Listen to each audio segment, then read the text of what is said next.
Imagina un lugar donde tus sueños son el impulso para ser mejor. Bienvenido a la Prepa UBAC.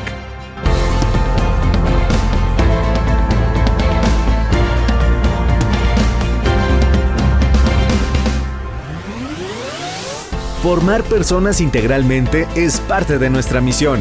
El crecimiento se genera a través de actividades vinculadas al deporte, la cultura y el arte, que vivirás en los viajes escolares, campamentos, eventos recreativos, interprepas y experiencias internacionales. En la Prepa UBAC nos ocupa la formación espiritual y el servicio al prójimo. Podrás participar en misiones en distintas comunidades y encuentros con jóvenes que comparten como tú el deseo de construir una mejor sociedad. Reconocemos y celebramos tus talentos, porque entendemos su importancia en el proceso de formación. La UBAC es el lugar donde la constancia y la colaboración son la clave del éxito como comunidad educativa. Con unidades académicas en diferentes localidades de Michoacán y el país, prepárate para vivir una experiencia educativa que va más allá del ordinario. La UBAC es más que una institución educativa. Somos una familia donde el protagonista eres tú. Muy buenas tardes, estimados padres de familia. En nombre del maestro Raúl Martínez Rubio, rector general de la Universidad Vasco de Quiroga, y de la maestra Rocío Ramírez, coordinadora del Sistema de Preparatorias y Secundarias de la UBAC, les damos una cordial bienvenida a la primera sesión en la Escuela para Padres del ciclo escolar 2024-2025. Este espacio ha sido creado con el objetivo de contribuir a la educación integral de sus hijos. Y con ello, el tema de hoy es la importancia de la comunicación en la familia. Una comunicación efectiva fortalece la unión y la confianza, generando un mayor afecto entre los miembros que la forman. Y bueno, para ello, el día de hoy nos honra con su presencia la maestra en psicoterapia cognitivo-conductual en salud mental y familia, Magdalena Rodríguez Licea, quien cuenta con una amplia experiencia profesional atendiendo a niños, adolescentes y familias, tanto en diferentes instituciones públicas como en su consultorio privado. Actualmente se desempeña como secretaria ejecutiva del Sistema Integral de Protección a Niñas, Niños y Adolescentes del Ayuntamiento de Purépero, Michoacán. Antes que nada, también, antes de darle la bienvenida, quiero recordarles que el día de hoy pues, se va a tomar su asistencia en el link que va a estar aquí en la pantalla. Y sobre todo que recuerden que a quien tenga la asistencia a las 4 sesiones del ciclo o programa de Escuela para Padres va a obtener al final un reconocimiento. Por favor, démosle una cálida bienvenida. Maestra, el micrófono es todo suyo y al finalizar de la ponencia habrá un espacio para preguntas. Muchas gracias. Buenas noches, tengan todas y todos. Vamos a iniciar. Bueno, el día de hoy vamos a hablar acerca de la importancia de la comunicación en familia. Vamos a hablar o vamos a abordar algunos conceptos como es la familia, la comunicación y la crianza positiva. Entonces, vamos a dar inicio. Ok, tenemos que la familia, el concepto de familia o este término se define como la familia es un organismo vivo, es decir, se puede tomar en cuenta como si fuera un sistema que está compuesto por los miembros que componen esta familia, pero es más que los miembros, ¿no? Es decir, al ser como un sistema, se van a generar interacciones, conductas, pautas de interacción que van a definir una estructura familiar y teniendo interacciones constantes entre estos miembros de la familia. La familia, a su vez, cuenta con subsistemas u olones. Entre estos olones se encuentra el conyugal, el parental y el fraterno. Esto de acuerdo a la terapia sistémica estructural. En cuanto al sistema o al subsistema conyugal, esto se refiere a la pareja. Es decir, cuando unas personas deciden formar una familia o un hogar, lo primero que está en las etapas de la familia, pues es la pareja. Entonces, este es un subsistema que tiene como todo tiene importancia y es decir, si la pareja suele estar bien, por lo tanto, pues la familia o el resto de la familia también van a tener interacciones funcionales. Otro de los solones con los que cuenta la familia es el parental. Este en específico se refiere a las relaciones que tienen los padres, como, bueno, si es que en una familia se cuenta con hijos, esto se refiere específicamente a la relación que tienen los padres con los hijos. Y el olón parental, que es el fraterno, se refiere o habla de las interacciones que se dan entre los hermanos, si es que en la familia se cuenta con varios hermanos.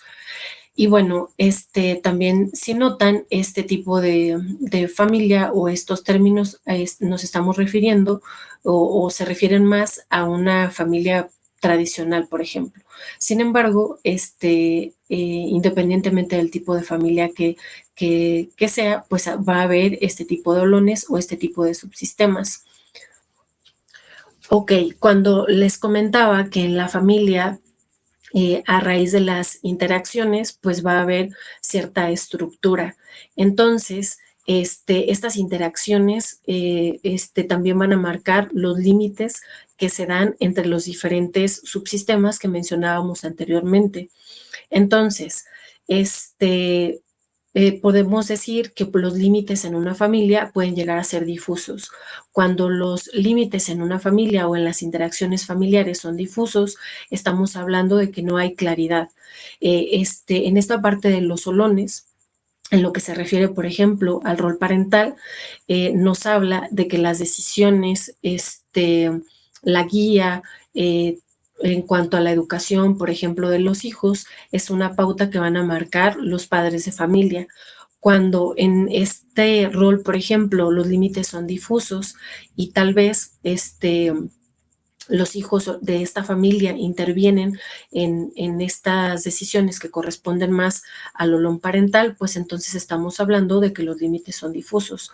O cuando de repente los hijos empiezan a tomar responsabilidades o roles de otro olón que no es el de hijo o esta parte del olón parental.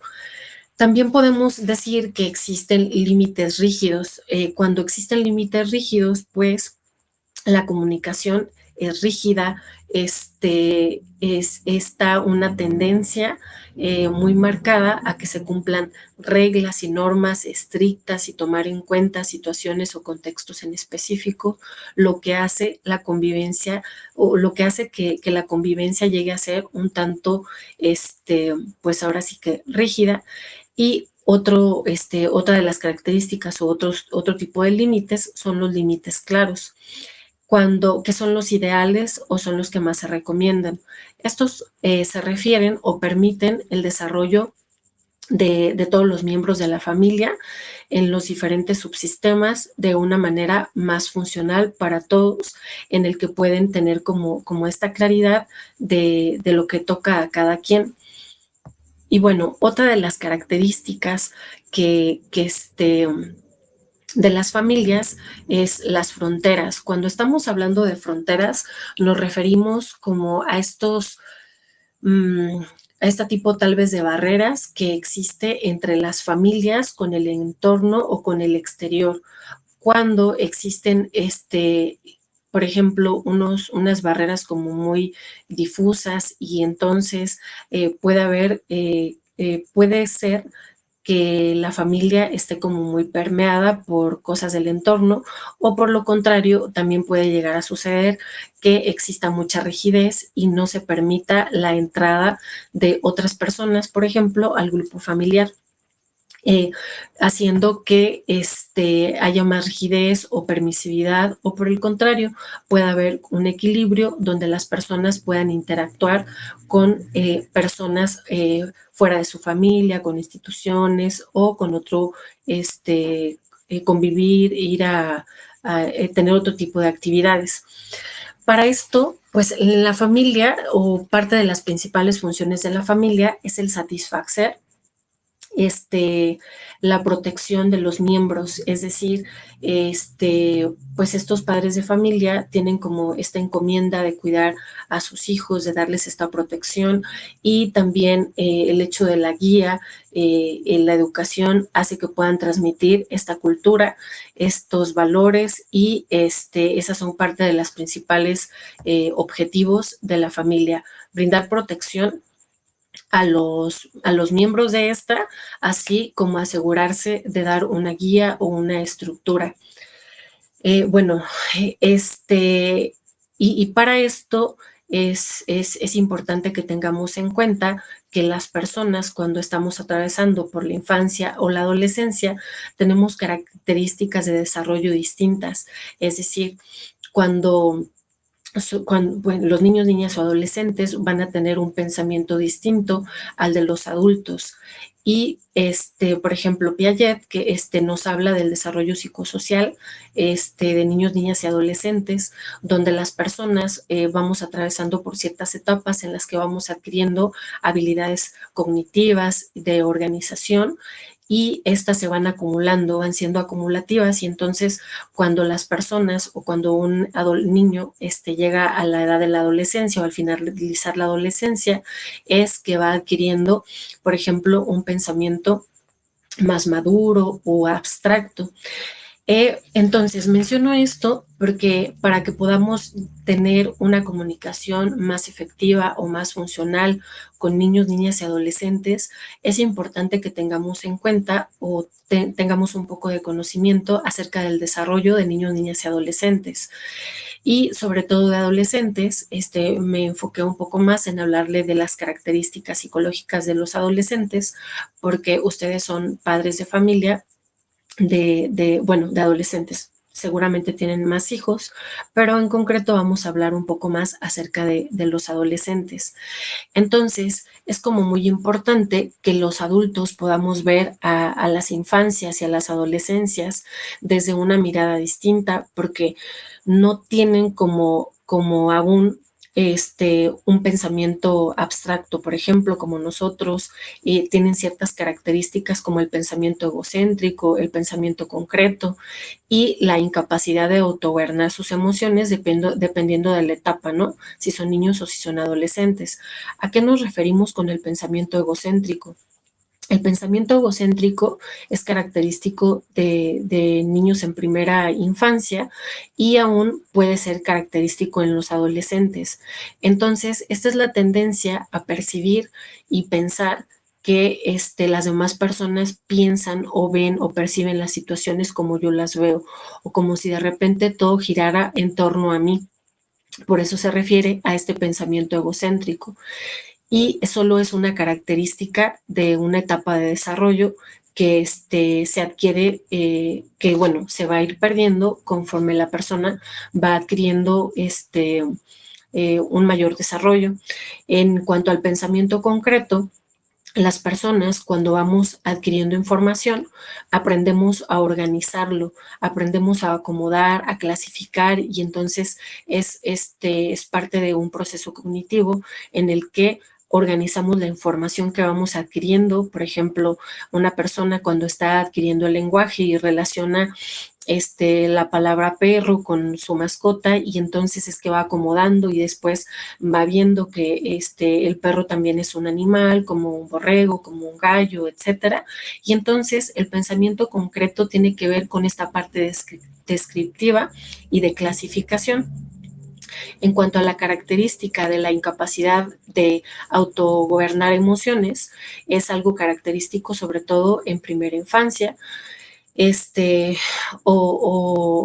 Y bueno, tiene que ver con esta parte en el que las niñas o los niños o incluso también los adolescentes pueden tener aún esta dificultad para gobernar o para regular emociones.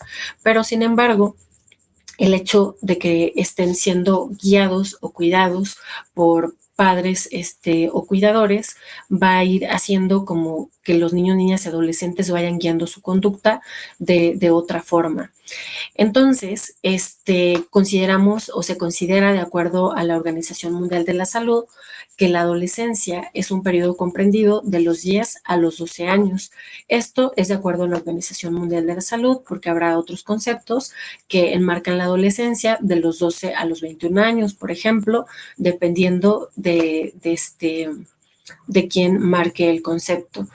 Entonces, esta es una etapa del desarrollo humano que presenta cambios constantes en varios aspectos como el cognitivo, como lo sexual, lo psicológico, el desarrollo de la identidad, etcétera. En esta etapa de la adolescencia se van a marcar una serie de cambios donde pareciera ser como que esta etapa del desarrollo da pauta a la vida adulta. Una de las tareas o una de las funciones de la adolescencia es que la persona pueda explorar su identidad y pueda conformar su identidad. Y el logro de la independencia psicológica, económica de su familia, ¿no? Entonces, en esta etapa del desarrollo, el adolescente sufre una serie de cambios y por ende puede haber como cambios de humor, como cambios en la conducta. ¿Por qué? Porque empieza a cuestionarse el autoconcepto o constructos o percepciones que tenía cuando era niño y entonces empieza a cuestionar cosas de él mismo, de su identidad, en relación incluso con la familia, con el entorno, y entonces pues hay la tendencia de los adolescentes a querer estar como bastante con su grupo de pares, con los amigos, porque encuentra como una gran identificación. La adolescencia puede tener o puede conllevar cierto riesgo, o sea, es una etapa de vida que puede llegar juzgada, puede llegarse como con cierto riesgo, porque hay ciertos juicios, ciertas críticas, tal vez por ciertas cuestiones o porque se espera que niños, niñas y adolescentes tal vez actúen con la madurez de un adulto. Sin embargo, pues eso no es posible porque no tienen las características madurativas aún, o sea, es algo que está en proceso.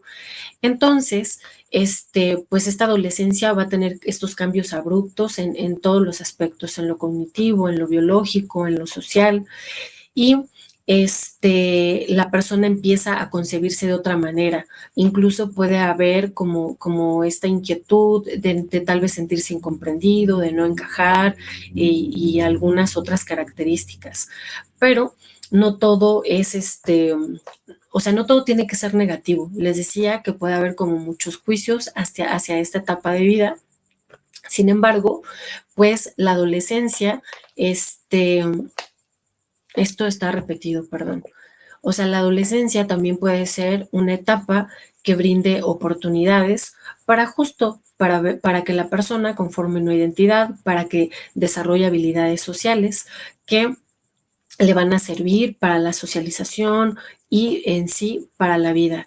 Entonces tenemos que este autor también considera esta otra cara de la adolescencia cargada de oportunidades, donde se puede dar crear una serie de habilidades o o más bien con la ayuda de factores protectores que acompañen esta etapa de vida. Y entonces estos factores protectores tienen que ver es ahí donde entran las familias o los padres de familia o los cuidadores. Es decir, pues la etapa de la adolescencia no solo conlleva una etapa de riesgo, puede ser todo lo contrario. Entonces es donde las personas como cuidadores tenemos que tal vez sí revisar nuestros estilos de crianza, nuestros estilos de comportamiento y la comunicación. Existen distintos tipos de estilos de crianza. Está el estilo permisivo, el estilo autoritario y el estilo participativo. En el estilo permisivo, se puede caracterizar porque por falta de límites, por permisividad, porque tal vez, como les mencionaba hace rato, una de las características de infancias y adolescencias puede ser que tengan tal vez desregulación emocional, pero o dificultad para regular las emociones, pero eso no significa que porque es una característica, pues lo vamos a dejar así.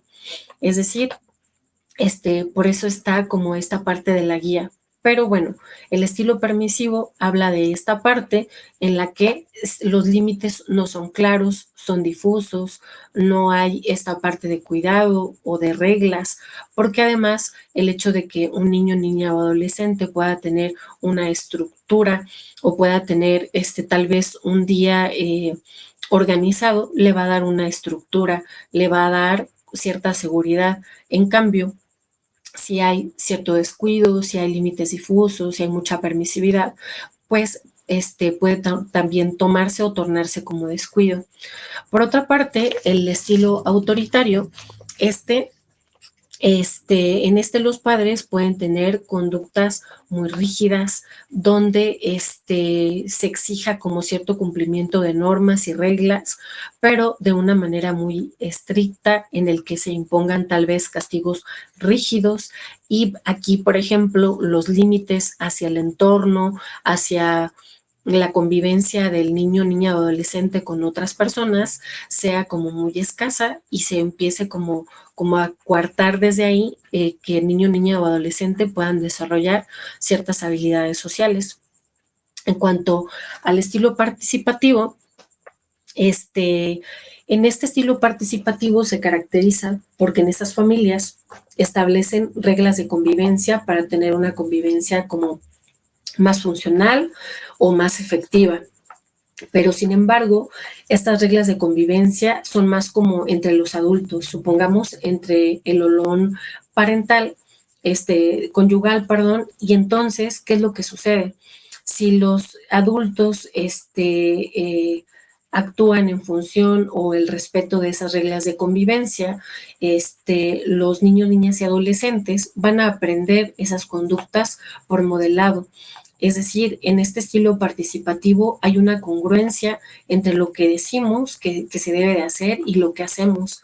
Entonces, aquí, esto es algo que van a ver los niños, niñas y adolescentes, y no tenemos que acudir a cosas como, por ejemplo, decirle no mientas o regañar a un adolescente porque miente, pero entonces luego me escucha cuando yo le miento, por ejemplo, a su papá, o cuando le miento a alguna persona con la que él me ve que convive, o incluso a él mismo. Les voy a mencionar algunos resultados de algunos estudios. Bueno, hay algunos estudios que se han hecho en México que relacionan el comportamiento agresivo de algunos adolescentes con la falta de habilidades para la crianza, o crianzas que están caracterizadas por hacer uso de la violencia, por tener límites no claros, por ser tal vez explosivos, agresivos, y entonces pues esto por ende va a favorecer que adolescentes tengan también estas conductas. Lo están aprendiendo porque es algo que están viendo, lo están aprendiendo por modelado. Y también en cuanto a estudios que se han realizado en cuanto al bullying, hay una relación entre los niños que suelen ser víctimas de bullying y la sobreprotección. La sobreprotección también puede ser tomada como un tipo de agresión, es decir, el mensaje que puede haber detrás de la sobreprotección es como esta parte de lo hago por ti porque tal vez no creo que tú seas capaz de hacerlo. Entonces, esta parte de la sobreprotección está relacionada con niños que suelen ser víctimas de acoso escolar. Y entonces de ahí la importancia de que podamos hacer mejoras en la comunicación, porque, bueno, la comunicación es parte de una habilidad, es una habilidad social. ¿Qué es lo que sucede? Tenemos que las habilidades sociales están relacionadas con destrezas que adquieren las personas, niños, niñas o adolescentes. Entonces, el hecho de que las personas tengan, por ejemplo, habilidades sociales, habilidades cognitivas, puede hacer que tengan más facilidad para comunicarse, para pedir un favor, para ser empáticos con los demás, para tener habilidades para regular el estrés, para el manejo de las emociones, etcétera. Entonces, está como relacionado que el tener o el usar un enfoque en habilidades está relacionado con una mayor destreza en niños, niñas y adolescentes, ¿sí? Entonces, estas destrezas o este desarrollo de habilidades sociales son situaciones o peculiaridades que nos van a servir para el convivir con otras personas en otros espacios, con amistades, con escuela o con otras instituciones fuera de la familia. Entonces, tenemos que estas habilidades pueden ser mediadoras en la conducta adolescente. Estas habilidades o el desarrollo de estas habilidades en niños, niñas y adolescentes están relacionados con el retraso o el no consumo de drogas, con prevenir conductas sexuales de alto riesgo, con la regulación de la ira, y con un mejor desempeño académico y promover el ajuste social. También, por ejemplo, el mejor desempeño académico está relacionado con un autoconcepto positivo en niños, niñas y adolescentes. Entonces, tenemos que estas habilidades sociales están ligadas pues a una crianza positiva o una comunicación asertiva, y por lo tanto esto puede ser como factores protectores para que niños, niñas y adolescentes puedan tener más habilidades a la hora de tomar decisiones, de tal vez se encuentren ante un conflicto entre decidir si consumen alcohol, si no consumen alcohol, si tienen una relación sexual, si están seguros o no. Entonces, estos son tomados como factores protectores y por ese motivo mencionábamos anteriormente que la adolescencia no tiene que ser tomada o vista como una etapa desagradable o solo de riesgo. Depende mucho de las habilidades que estemos generando en niños, niñas y adolescentes, y el que nos podamos adaptar también a, pues, o podamos ver que tienen, que niños, niñas, adolescentes o las personas cuando estamos en esta etapa de vida tenemos características distintas o tienen características distintas a las de un adulto. Entonces, la comunicación, para esto vamos a hablar de la comunicación. La comunicación se refiere a toda interacción o proceso de intercambio de información entre las personas. Entonces, sucede que la comunicación ha sido como tal vez por cuestiones de sociedad, cultura, las etapas en las que nos encontramos, pueden verse disminuidas dentro de las familias, pero la comunicación pues es una herramienta o una habilidad social que nos va a facilitar mejores interacciones con niños, niñas y adolescentes o durante la crianza. Tenemos que existen diferentes tipos de comunicación. Está la comunicación pasiva, la comunicación asertiva, la comunicación agresiva y la comunicación pasivo-agresiva. En cuanto a la comunicación pasiva, está muy relacionada con el no defender mis derechos, el quedarme callada, el no decir nada, el tal vez tener una postura encorvada, tal vez por evitar problemas a una costa de mis propias necesidades.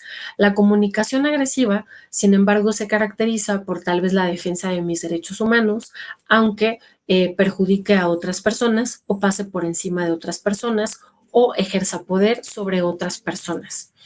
Y la comunicación asertiva se relaciona con la comunicación clara, directa, de persona a persona y con la persona que tenemos que ver el tema en sí. Y pues esta es una comunicación más funcional, donde no hacemos uso de la violencia para comunicar nuestras necesidades. En cuanto a la comunicación pasivo-agresiva, pues es una combinación de la comunicación pasiva y de la agresiva, donde las personas pueden como manipular o chantajear o hacer comentarios agresivos, tal vez sin gritar, pero que hagan sentir incómoda a otra persona. Entonces, ¿qué pasa? Pues dependiendo de la comunicación que nosotros usemos, es que nuestros hijos o nuestras hijas van a revisar o van a estar viendo esa comunicación que usamos, porque aparte la vamos a usar con ellos y entonces es lo que van a desarrollar. ¿Por qué? Porque eso es lo que están viendo. Y bueno, de acuerdo a la Organización Mundial de la Salud, la comunicación asertiva tiene que ver con la persona que se comunica asertivamente, expresa con claridad lo que piensa, lo que siente, lo que necesita, teniendo en cuenta los sentimientos, los valores de las demás personas. Al comunicar con las demás personas, expresa, pero sin pasar por encima de los derechos de los demás y tiene en cuenta pues esta parte de los derechos de los otros. ¿Qué tenemos que hacer para llevar a cabo pues una comunicación asertiva? Ok, entonces pasa que si las personas tenemos una comunicación asertiva o una comunicación más funcional, esto va a hacer que tengamos una familia tal vez más funcional, un clima más cálido y que se relacione con el desarrollo de habilidades sociales que puedan ser más funcionales o que puedan ayudar a las personas en la convivencia con otros entornos.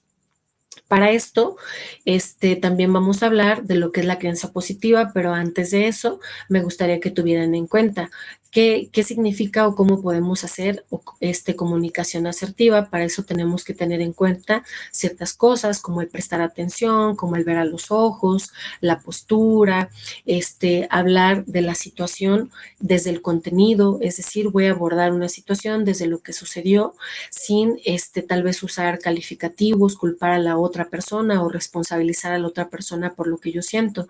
Para eso puedo hablar desde el sentimiento, puedo expresar mi necesidad y también tengo que tener en cuenta yo puedo expresarme de manera asertiva, pero eso no garantiza o eso no es señal de que la otra persona va a hacer lo que a mí me gustaría o va a acceder a mi petición. Si bien el hecho de que tenga comunicación asertiva puede estar relacionado con mejora en las relaciones sociales, sí, pero tenemos que tener en cuenta que no porque yo me comunique de manera asertiva, la otra persona va a acceder a hacer lo que yo quiera, por ejemplo. Esto va a garantizar que yo tenga relaciones más funcionales, más amigables y pues no violentas, independientemente de que se acceda o no se acceda a lo que yo estoy solicitando con mi petición. ¿Ok? Entonces,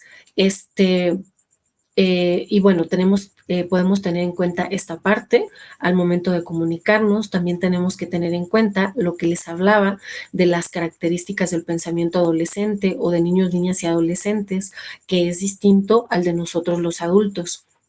Porque tal vez podamos pensar o podamos suponer que como por qué no me entiende o por qué no me hace caso, pero sin embargo, es importante que tengamos en cuenta que durante la etapa de la adolescencia hay una serie de cambios. Entonces, esta serie de cambios puede traer cierta inestabilidad emocional y malestar en los adolescentes. Y por eso es importante que tengamos en cuenta pues eso, lo que es la comunicación, que podamos revisar cuál es nuestro estilo de comunicación o nuestro estilo de crianza. Y una de las cosas que nos pueden servir para tener una mejor comunicación en familia o con nuestros hijos es tener en cuenta la crianza positiva. La crianza positiva, pues son una serie de prácticas que están relacionadas con el cuidado, con la protección, con la formación y con la guía que va encaminada a fomentar un desarrollo integral en niños, niñas y adolescentes. Para esto es importante que tengamos en cuenta pues la evolución, lo que les comentaba, del niño, niña o adolescente. Para esto pues está relacionado con la edad, las características de cada niño, niña o adolescente, porque todas las personas somos distintas, y la decisión consciente de no recurrir a castigos físicos ni a tratos humillantes. Otra de las cosas es el respeto de los derechos de niños, niñas y adolescentes. Quiero comentarles que el hecho de que podamos tener una crianza positiva o usar la comunicación asertiva para la crianza no significa o no es sinónimo de permisividad. todas las personas, los derechos humanos, o sea, todas las personas tenemos derechos humanos. Si bien se ha hecho un énfasis en derechos de niñas, niños y adolescentes, es porque ha sido un grupo vulnerado a lo largo del tiempo en cuanto a sus derechos humanos, pero el hecho de que hablemos de derechos de infancias y adolescencias no está relacionado con permisividad. Es decir, cuando por ejemplo les hablaba del recibo, donde podemos pensar, no, no le digo esto o no le llamo la atención porque está chiquito, no le voy a decir que no le pegue al perrito porque no sabe, porque está chiquito. Entonces, si estamos hablando de que una de las características de las infancias es tal vez la desregulación emocional y yo no le digo nada porque está maltratando a su mascota, pues entonces no le estoy enseñando, no le estoy guiando, no le estoy educando. Entonces, sí me gustaría que nos quede muy claro que la crianza positiva o el tener en cuenta derechos de niñas, niñas y adolescentes no es sinónimo de permisividad, no, todo lo contrario. Y entonces este buen trato está relacionado con esta parte de los derechos y que tenemos como cuando somos cuidadores de infancias y adolescencias, sí estamos obligados a promover un sano desarrollo integral en niños, niñas y adolescentes. De repente podemos pensar o encontramos una serie tal vez de memes, ¿no? De que, bueno, pues a mí me educaron así, a lo mejor me educaron con la chancla y soy una persona funcional, etcétera, pero sí, puede ser una persona funcional que trabaja, etcétera, pero me gustaría que nos cuestionáramos, ¿no? O sea, cómo estamos, cómo nos sentimos, cómo está nuestro autoconcepto, y cómo nos vivimos simplemente. Entonces, ¿por qué es importante o por qué se recomienda la crianza positiva y el buen trato? Porque notamos que cuando niños, niñas y adolescentes son tratados de esta manera, pues son más cariñosos, son más comprensivos, tienen más confianza, pasan más tiempo de calidad, pues las familias con ellos, conocen y comprenden como la conducta, la vida de sus hijos, construyen acuerdos, pueden tener un estilo de crianza participativo, tienen expectativas de acuerdo a sus capacidades. Entonces, no podemos tener como exigencias fuera de las capacidades de niños, niñas y adolescentes. Vuelvo a lo mismo por estas características cognitivas y de maduración. Y se tiene más apertura a la comunicación. Entonces, estas son algunas de las conductas que se pueden obtener si tenemos o hacemos uso del buen trato y la crianza positiva. Y bueno, aquí nos habla de que el uso de la educación respetuosa no significa promover un estilo de crianza permisivo, tampoco renunciar al papel de autoridad significativa, respetar la dignidad del niño, la niña y el adolescente en todo momento con límites claros. Pero, o sea, sí es importante que también pues nos demos como la oportunidad, tal vez de cuestionar pues justo nuestros estilos de crianza, nuestros estilos de comunicación, que tal vez no pensemos ay, es que de repente pues ya todo es derechos y ya me dice como no quiero ir a la escuela porque es mi derecho, pero no, o sea, no tiene que ver con eso, los derechos no tienen que ver con permisividad y y justo pues la comunicación asertiva, la crianza positiva y el buen trato son herramientas que nos pueden ayudar para tener una comunicación más efectiva y que incluso esta parte de los límites, la comunicación asertiva, nos puede dar habilidades o con esto los adolescentes o niños, niñas y adolescentes van a adquirir habilidades para la vida y que también si hablamos de esta parte permisiva o de no establecer límites, esto pues está más relacionado con desorganización, con no tener metas claras, etcétera, y no va a hacer que se generen habilidades o destrezas para la vida. Y bueno, creo que ya, bueno, esta sería todo por mi parte. Hasta aquí sería mi participación. Creo que ahora va a haber un espacio para preguntas. No sé cómo lo manejen, si se mandan preguntas o cómo funciona, maestra Fanny. Muchas gracias, maestra Magda. Pues no, a continuación vamos a abrir un espacio de algunos minutos para que puedan realizar sus preguntas. Entonces, por aquí los vamos a estar leyendo, papás. Si gustan aquí en el chat, pueden estar escribiendo ustedes mismos las preguntas. Bueno, por aquí nos hace un comentario Citlali González. Dice, darles buenos deseos, consejos, buenos trabajos y mucha comunicación. ¿Nos pudiera dar algún consejo, alguna actividad que pudieran hacer los padres en casa para mejorar la comunicación? Bueno, pues de entrada sí sería como muy importante que cuestionáramos nuestra propia comunicación. Es decir, las personas aprendemos o por modelado, es decir, por lo que vemos, o por ciertas reglas verbales. Es decir, que por ejemplo nos digan, no, ¿sabes qué? Está prohibido robar, está prohibido mentir. Entonces, es importante que tengamos en cuenta esto, que podamos ver nuestro estilo de comunicación, si tal vez es rígido y tal vez por eso no me cuentan las cosas, y entonces pueda empezar a hacer cambios como sobre mí mismo o sobre mí misma, y que tal vez como padres de familia o esta pareja de esta familia puedan llegar a acuerdos sobre cómo van a relacionarse con sus hijos o hijas. Tener en cuenta, por ejemplo, que niños y adolescentes no tienen las mismas características, y entonces no puedo tratar a mi hijo adolescente de la misma forma que lo trataba cuando era niño. Entonces, podemos tener tiempo en familia, podemos dar espacios para platicar, para conocer, para preguntar, cómo le fue. O sea, porque si tal vez no damos ese espacio, pues difícilmente vamos a saber cómo está o cómo se siente, ¿no?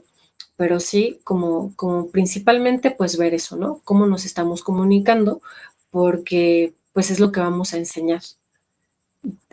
Y tal vez pues después la persona va a cuestionar cuando conviva con otras personas, pero como en este momento está en proceso de formación por parte de cuidadores o padres de familia, podemos como corregir, ¿no? Antes de que tal vez la persona luego tenga que tal vez pues trabajar, corregir, etcétera, o tener como dificultades en habilidades sociales, en pedir un favor, en pedir un consejo, o que tenga dificultades para establecer límites, por ejemplo.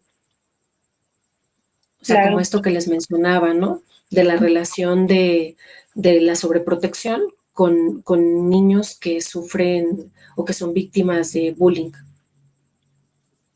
Claro, se tiene que tener mucho cuidado, ¿verdad? En ese aspecto. Ajá. También tenemos otra pregunta de Oliver Curiel Fraga, y él nos dice, ¿cómo saber cuando es demasiado severo o demasiado permisivo con los hijos?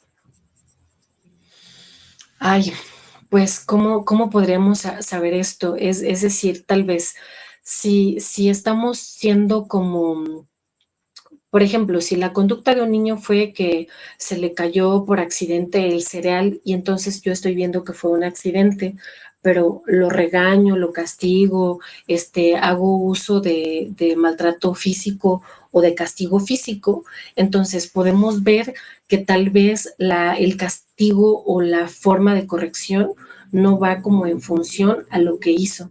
O sea, si vemos que tal vez está como desmedida la forma que estoy usando para corregir, pues entonces, tal vez que no haya una congruencia, ¿no? Entre lo que hizo y lo que yo estoy utilizando para corregir. Entonces puedo también como cuestionármelo. Si de repente, pues no cuido tal vez qué está haciendo, con quién está hablando, a dónde va, doy todos los permisos, todo el dinero. Es decir, es posible que se pueda tener la posibilidad de comprar todo lo que un niño o un adolescente quiera, pero no porque se tenga la capacidad adquisitiva, tal vez deba darle todo, porque desde ahí no estoy poniendo un límite. Porque entonces, pues es eso, o sea, no estoy poniendo un límite de que pueda como como el saber, o sea, es decir, yo no pongo un límite y entonces el niño o la niña no lo adquiere.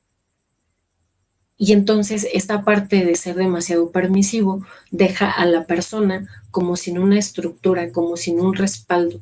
De repente tal vez niños, niñas, adolescentes pudieran sentirse como descuidados o como no me hacen caso o como puedo yo salirme. En una ocasión me decía una persona, o sea, podía yo no llegar y mis papás no se daban cuenta. Entonces era como esa sensación de que no les importaba. Entonces, recordemos que niños, niñas y adolescentes sí requieren la guía, sí requieren el cuidado, y entonces padres y cuidadores son quien brindan esto o quien van a brindar estas habilidades sociales para que se convierta en una persona adulta que pueda ser pues funcional. No sé si esto le pueda servir o le pueda ayudar con su pregunta. Seguramente sí, maestra Magda. Tenemos por acá otra pregunta de Elis Bolaños. Y bueno, ella nos dice, cuando están con su mala cara y se ve que no quieren hablar, ¿es bueno tratar de hacerles plática o es mejor darles su espacio? Híjole, pues sería como se me hace como complicado porque pues cada niño o niña es distinto y entonces pudiera tener irritabilidad porque le fue mal en la escuela y entonces llega a la casa tal vez irritable por lo mismo y tal vez está teniendo como el adolescente ahí una comunicación no clara, ¿no? Pero pudiéramos preguntar, oye, ¿te pasa algo o estás enojada conmigo? ¿Yo te hice algo o qué te sucedió, no? Porque pues tal vez se vale, ¿no? Como desde la comunicación asertiva, yo no te hice nada como para que me trates de esa forma, ¿sí? O sea, también se vale, o sea, no significa que porque todos tenemos derechos, pues también vamos a no poner límites y a permitir que tal vez nos traten mal porque están pasando por la adolescencia. O sea, tampoco no significa eso. O sea, sí lo podemos preguntar, así también, usando justo estas herramientas de comunicación asertiva. Muchísimas gracias. También tenemos una última pregunta de Octaviano Ríos. Él nos dice, ¿cómo sobrellevar la educación con nuestros hijos en los nuevos tiempos de la tecnología? Muy buena pregunta. Sí, justo, o sea, entiendo que pues las tecnologías hoy es algo que están usando mucho desde niños, o sea, niños, niñas y adolescentes. Entonces, creo yo que es algo que se debiera regular porque por muchos temas. Es desde, por ejemplo, para trata de personas, las personas que se dedican a captar personas para la trata de personas, hoy en día utilizan redes sociales, tecnologías, etcétera. Y entonces sí creo yo que es muy importante que se regule, que se revise, que se vea qué está viendo tu hija o tu hijo en redes sociales o con el uso de la tecnología. Entonces, pues sí, recordemos, ustedes son la guía, entonces sí está la tecnología, sí está el internet, sí están redes sociales, sí está todo eso, pero sin embargo, creo es importante que se regule. De repente podemos ver a niños o niñas que están o pasan mucho de su tiempo en dispositivos, no juegan, al no jugar no desarrollan este autoconcepto o esta parte física y pueden tener problemas de la vista, pueden tener problemas de obesidad o pueden tener contacto con personas que no tendrían que tener contacto. Entonces es algo que sí se tendría que regular porque pues estamos encargados de cuidar, ¿no? Y hay muchos riesgos, puede haber muchos riesgos en redes sociales para niños, niñas y adolescentes. Sí, por supuesto. Y bueno, a mí me gustaría agregar, ¿no? Que ustedes papás son al final de cuenta los protectores de todos sus hijos, entonces los primeros que tienen que estar enterados de qué es lo que ven en sus dispositivos, en las redes sociales, pues son ustedes, ¿no? Y qué mejor forma de acercarse preguntando, a lo mejor aprovechando el momento de la comida, de la cena. Y bueno, ustedes se enterarán ahí de todo esto, ¿no? La verdad es que cuando uno platica con los chicos, en mi caso, que bueno, yo estoy en la escuela, pues ellos solitos te platican, ¿no? De todo esto que ven en las redes y es una buena forma que además de que van a protegerlos, pues obviamente van a alimentar esta convivencia, este cariño y esta unión en la familia. Bueno, pues creo que serían todas las preguntas, maestra Magda. Apreciamos mucho la valiosa participación que ha tenido el día de hoy en esta escuela para padres y a nombre del sistema de preparatorias y secundarias de la UBAC le hacemos extensiva el agradecimiento y bueno, también por supuesto a ustedes, padres de familia que están el día de hoy aquí con nosotros. Les agradecemos mucho su asistencia y que esperamos verlos de nuevo en la Escuela para Padres. La que sigue, las sesiones en su escuela, en su plantel, ya va a ser de forma presencial, las siguientes 2, entonces esperemos que puedan estar ahí también muy atentos. Y bueno, entonces, por último, nada más un comentario para quienes no se han registrado aún. Está apareciendo ahí en el chat o en la pantalla el link de registro de asistencia. Así que no se vayan sin registrarse porque acuérdense que al finalizar en la 4ª sesión van a tener una constancia a todos aquellos papás que hayan sido cumplidos y hayan cubierto pues asistencia en 3 o 4 sesiones. Entonces por ahí les van a estar comentando ya en su escuela, la orientadora educativa, cuál es la dinámica y por ahí pues va a haber algunas sorpresitas en la última sesión. Bueno, pues muchas gracias, maestra Magda, y les deseamos una excelente noche a todos ustedes. Gracias a ustedes. Buenas noches.